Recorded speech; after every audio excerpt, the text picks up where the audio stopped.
नमस्कार दोस्तों, हमारी आज की कहानी है माँ जी, मेरे ऑफिस जाने का समय हो रहा है। आप अंश को दूध पिला देना और कुकर में उसके लिए थोड़ा सा दलिया चढ़ा देना। और हाँ, अंश दोपहर को जब सोकर उठे तो सेव और चीकू खिला देना। उसे आइसक्रीम मत खाने देना, नहीं तो जुकाम हो जाएगा। और परी, जब स्कूल से आए तो बस स्टॉप जाना मत भूलना। उसका बैग भी भारी है तो बैग आप ही उठा लाना।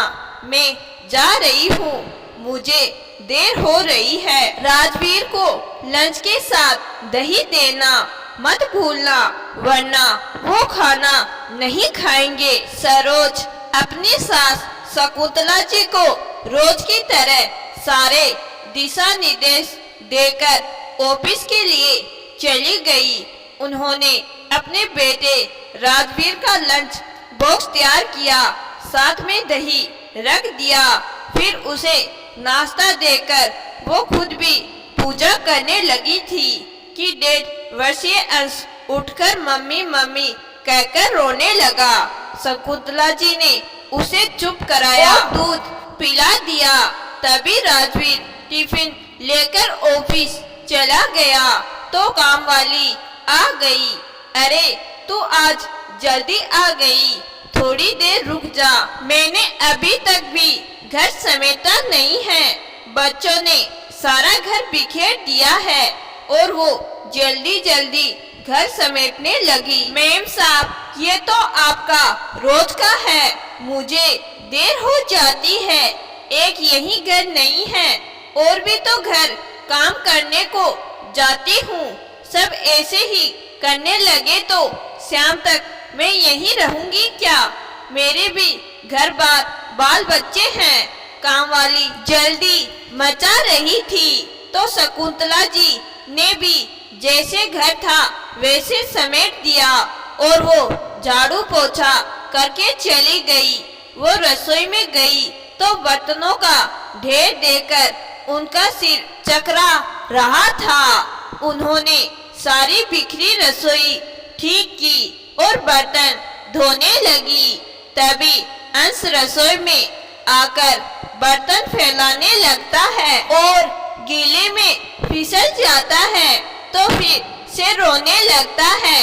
शकुंतला जी घबरा जाती है और उसे गोद में लेकर चुप कराती है, बहलाती है। तभी सरोज का फोन आता है। आपने अंश को दूध पिला दिया क्या? और हाँ, अगर पिला दिया तो उसे नहलाने से पहले उसकी अच्छे से मालिश कर देना। उसकी सारी स्किन रूखी हो रही है।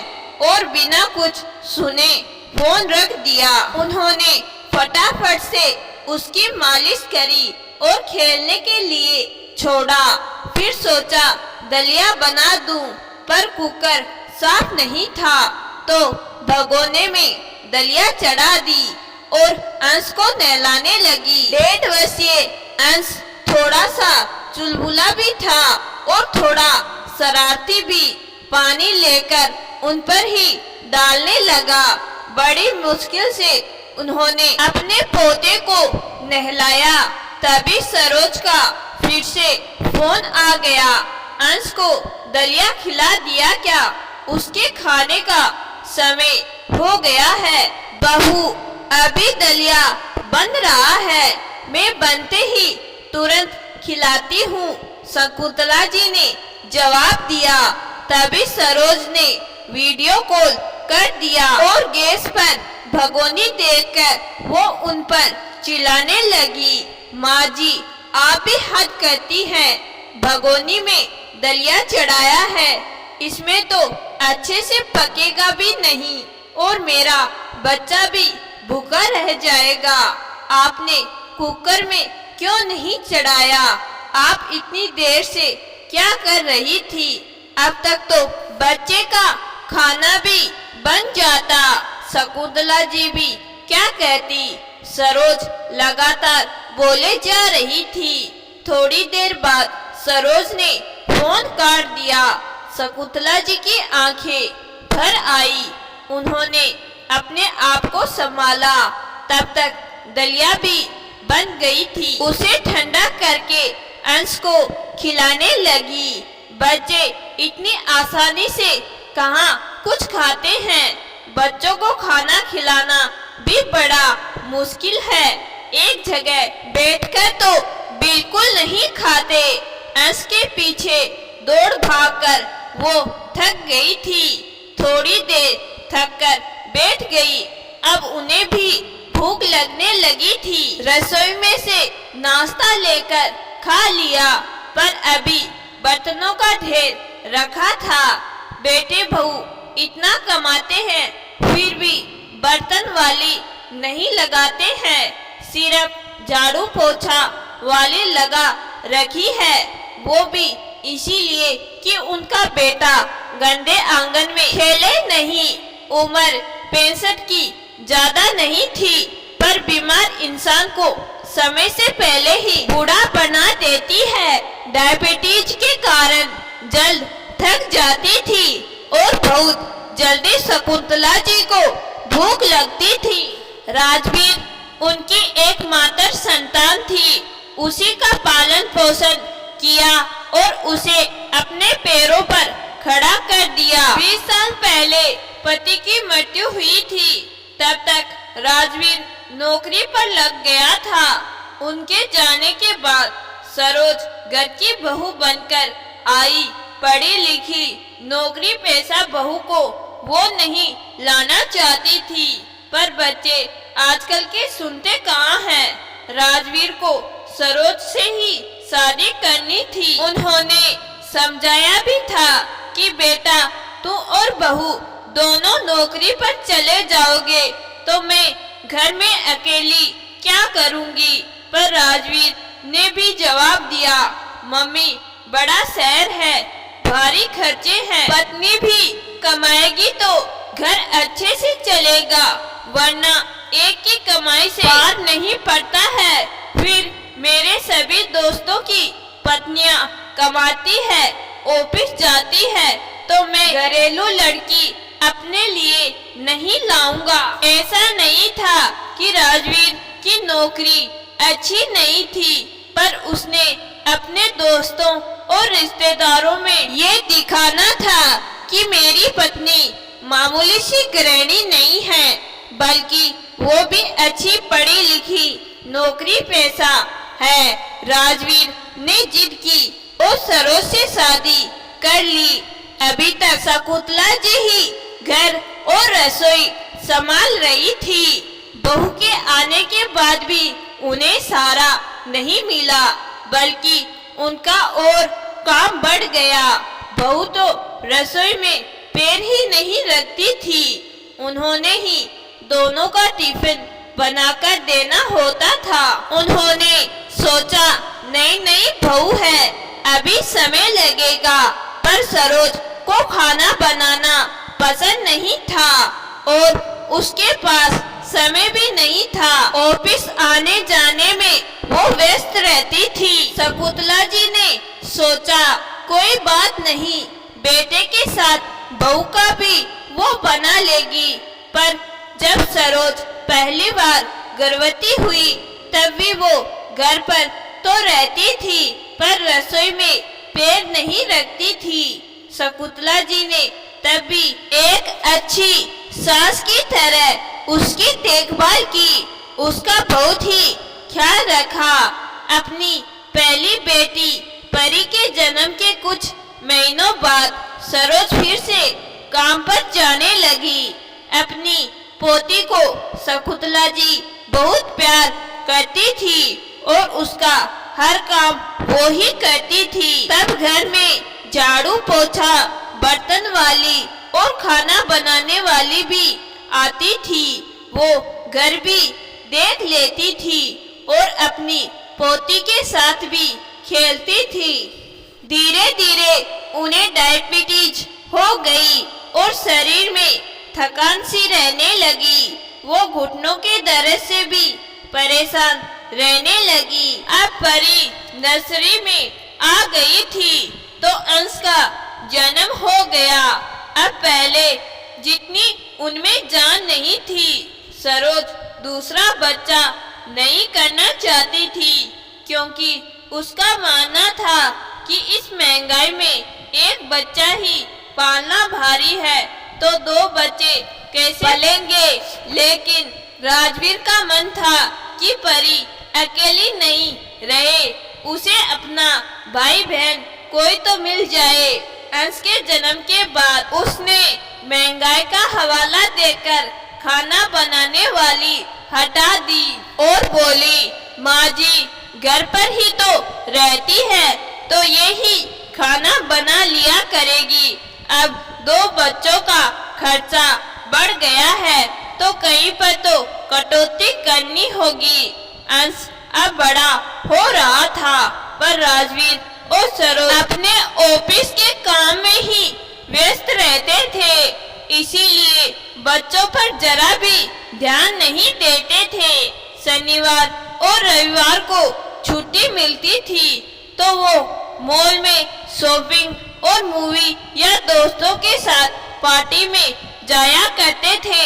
शकुंतला जी दोनों बच्चों को दिन भर संभालते हुए थक जाती थी। उस पर घर का सारा काम और खाना भी था। शकुंतला जी से अब ये सहन नहीं हो रहा था। पहले तो उन्होंने सोचा था बहू नई नई है, कैसे घर संभालेगी। फिर ये ख्याल किया कि बहू गर्भवती है, तो उसका ध्यान रखना मेरा ही कर्तव्य है। फिर ये ख्याल किया कि बहू के पहले बच्चा है, उसे कहाँ बच्चे पालना आता होगा। फिर ये सोचकर कुछ नहीं कहा कि बहू अकेले 2 बच्चों और ऑफिस को कैसे संभालेगी। पर अब पानी सिर के ऊपर से गुजर गया था, अब उनसे सहन नहीं हो रहा था। बेटे राजवीर को भी बस या तो पैसे कमाना था या किसी भी तरह पैसे बचाना था। उसे भी अपनी माँ की जरा भी परवाह नहीं थी, और माँ पर भी वो दोनों खर्च भी नहीं करते थे। वो वहाँ 2 वक्त का खाना खाती थी, पर वो भी चैन से नसीब नहीं होता था। पोते पोती हर दादी को प्यारे होते हैं, पर अब उनकी सारी जिम्मेदारियां उन पर ही डाल दी जाए तो वो प्यार भी बोझ सा लगने लगा है। एक रविवार दोनों बेटे बहू जब उठे ही थे, तो शकुंतला जी ने कहा कि वो गांव में जाकर रहना चाहती है। अब यहाँ पर उनका मन नहीं लगता। गांव की अच्छी हवा से शायद उनकी तबीयत ठीक रहने लगे। ये सुनते सरोज जवाब देती है, अरे गांव में आपको रोटी कौन देगा, यहाँ तो 4 वक्त का खाना आप मुफ्त में घर बैठे खाती है। आपको गांव में जाकर क्या मिलेगा, ये मुफ्त की एसी की हवा और ये शानदार सोसाइटी का रहन सहन गांव में कहाँ मिलेगा। फिर परी और अंश को कौन संभालेगा, इन्हें तो आप ही चाहिए। ये सुनकर शकुंतला जी का दिल भर आया। बहू मैं यहाँ मुफ्त का नहीं खाती हूँ, 3 समय बर्तन मांजती हूँ, 3 वक्त का नाश्ता बनाती हूँ, तुम्हारे दोनों बच्चों को संभालती हूँ। इतना काम करने के लिए कोई दिन भर की मेड रखोगी तो तुम्हारे 14-15 हजार आराम से खर्च हो जाएंगे। मैं तुम्हारे रुपए बचाती हूँ। मैं तो मुफ्त में नहीं खाती, पर तुम्हें तो मुफ्त की नौकरानी मिल गई है। तुम्हारे पति को पालने में, बड़ा करने में मैंने लाखों खर्च किए हैं। तूने और तुम्हारे पति जीवन भर भी मुझे बैठाकर खिलाओगे तो भी ये कर्ज नहीं उतार पाओगे। आज तुमने 2 रोटी की कीमत गिना दी। तुम्हारे लिए मेरे प्यार और परवाह और इस घर के प्रति त्याग की कीमत बस यही 2 रोटी है। मैंने तो तुम्हें अपना समझकर तुम्हारा ख्याल रखा, पर तुमने तो अपनी सास को ही मुफ्तखोर बता दिया। मुझे तुम्हें अपनी बहू कहते हुए शर्म आ रही है। जब अपना बेटा ही अपना ना रहा तो तुम तो फिर भी पराए घर से आई हो। इसे भी अपनी माँ की तकलीफ परेशानी नजर नहीं आती, बस पैसे कमाने की धुन है। कभी राजवीर ने आकर पूछा कि माँ तुम कैसी हो? माँ तुम्हें कोई तकलीफ तो नहीं है? अस्पताल भी मैं अपनी सहेलियों के साथ जाती हूँ और खुद ही दवाई भी मैं खुद तेरे पापा के पेंशन के रुपए से लाती हूँ। मैंने अपने बेटे के लिए, बहू और दोनों बच्चों के लिए बहुत किया है, पर अब और नहीं कर सकती। तुम तुम्हारे बच्चे और घर संभालो। वैसे तो घर मेरे पति और मेरा बसाया हुआ है, पर एक माँ होकर अपने बच्चे को बेघर नहीं कर सकती हूँ। इसीलिए घर में तुम्हें बहू बनाकर लाई थी, तो तुम्हें कैसे घर से जाने को कह दूँ? तुम दोनों को तो शर्म नहीं है, पर मेरी आंखों में अभी शर्म का पानी बचा हुआ है। बस मुझे अब इस घर से जाना है। इस उम्र में बीमारी संभालूं, रसोई संभालूं या घर संभालूं, छोटे बच्चों को संभालूं। सरोज, मैं इस घर की मालकिन हूँ, तुम्हारे बच्चों की दाई माँ और कोई नौकरानी नहीं हूँ। अपने बच्चे खुद संभालो या एक मेड रख लो। मुझे तो ये सब संभाला नहीं जाता। रही बात खर्चे की, तो मैं तुम दोनों से 1 रुपए भी नहीं मांगूंगी, क्योंकि इनके लिए मेरे पति की पेंशन ही काफी है। बहू, तुम जब भी ऑफिस जाती थी, अंश के खाने पीने के लिए 10 बार फोन कर देती थी। कभी मुझसे भी पूछती थी कि मम्मी जी आपने खाना खाया या नहीं, समय पर दवाई ली या नहीं। क्या तुम्हारा कोई फर्ज नहीं बनता है? जिस माँ ने तुम्हारे पति को बड़ा किया, जो तुम्हारे बच्चों को पाल रही है, तो उसके प्रति तुम्हारा कोई फर्ज नहीं बनता है? राजवीर और सरोज दोनों बेटे बहू की नजर शर्म से झुक गई। वो कुछ कहने के लायक नहीं रहे थे। शकुंतला जी की भावनाओं को उन्होंने कभी समझा ही नहीं। अब दोनों क्या कहते, उनकी बोलती बंद हो गई। अब इतने सालों से शकुंतला जी घर संभाल रही थी, तो उन्हें घर और बच्चों की आदतों के बारे में कुछ भी पता नहीं था। दोनों बेटे बहू की आंखें खुल गई। आज उन्हें रह रहकर अपनी गलतियां याद आ रही थी।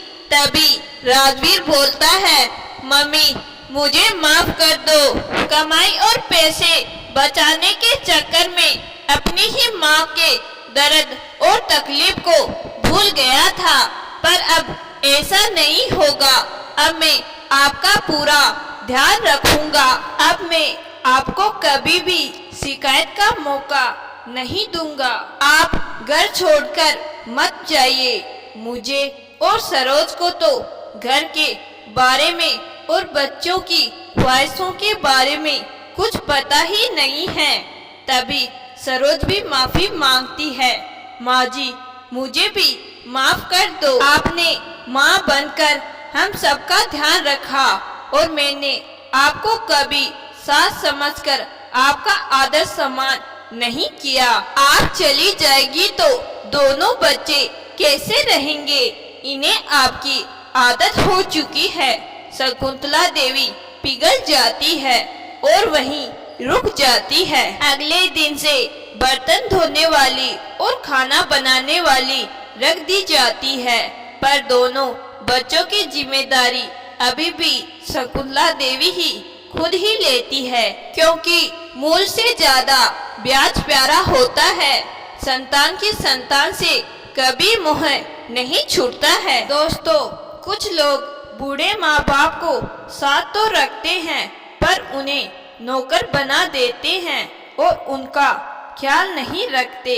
अपनी संतान को पालने और बड़ा करने में ही माता पिता थककर चूर हो जाते हैं। बुढ़ापे में फिर से उन्हीं पर वो जिम्मेदारियां दी जाए तो उस उम्र में भी वो कैसे निभा पाएंगे।